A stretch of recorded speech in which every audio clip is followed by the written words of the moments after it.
Okay, imagine this, sitting in your tiny house and craving pizza. You got the dough, you got the cheese, but you do not have an oven. Yeah, you realize there is simply no way around. You need an outdoor brick oven.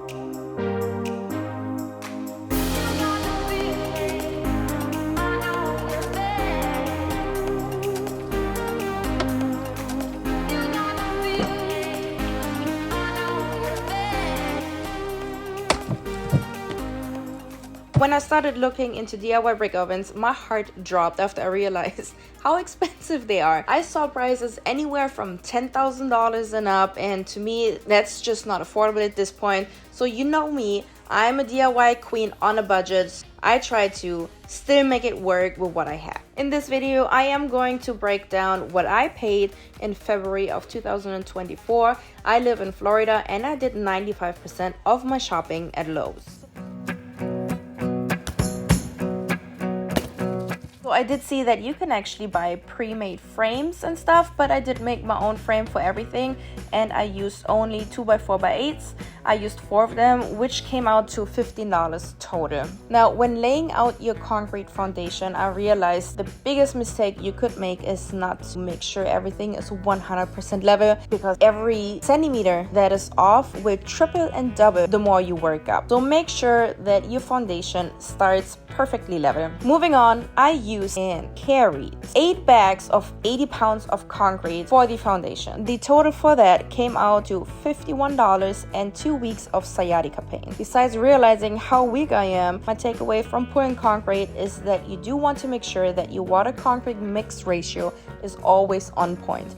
The less water, the better, because on my last bag of concrete, guys, I poured in too much water and there was no way to fix it, and I basically had to completely start over. So I used 31 concrete blocks for the foundation, and I set it off 1 full concrete block and 1 half concrete block, and I stacked it 3 rows high, and the total came out to $77. To secure my concrete blocks to my concrete foundation, I used only 1 bag of masonry cement, and that one cost me $6. After I let all of this dry and set for 3 days, I had to build yet another foundation, for which I grabbed 1 sheet of OSB plywood, and surprisingly that only cost me $14. Now this time around I learned my lesson, and I grabbed 60-pound bags of concrete instead of 80-pound bags of concrete, and I needed a total of 20 for the oven and grill floor part of the brick oven. The total for 20 bags of 60-pound of concrete came out to $80. Okay, moving on to the most important part of any brick oven,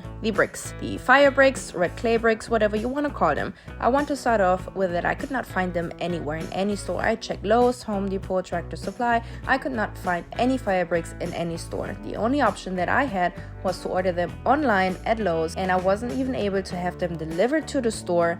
I could only have them delivered to my home. So on top of the price for 250 fire bricks, I also had to pay an $80 delivery charge. So the total for my 200 fire bricks were $305 plus $80 for the delivery, so it came out to $385, which honestly is not even that expensive. I've seen them so much more expensive. I also checked for the cheapest palmetto vermiculite, and I found it on Amazon, and I paid $52 for a 50-pound bag.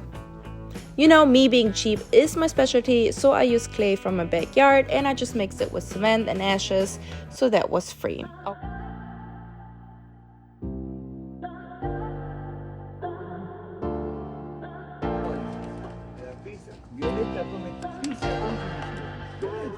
Okay, the final moment. What was the total cost of my simple DIY brick oven? My quoted $10,000 project turned out to cost me only $680. But the fact that I can enjoy my homemade brick oven pizza is priceless. Thank you guys for watching. Please leave a comment, hit the like button. Bye!